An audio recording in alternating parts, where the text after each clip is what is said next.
Well, on a bridge in between two states. This is the Connecticut River, and I'm looking at the New Hampshire side of the river here, and turning over to the Vermont side. Brattleboro, Vermont. It's right here, and the Connecticut River.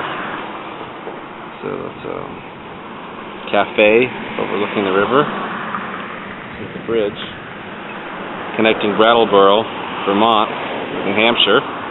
This is like south down the river. Some big tall cliffs and hills on the New Hampshire side.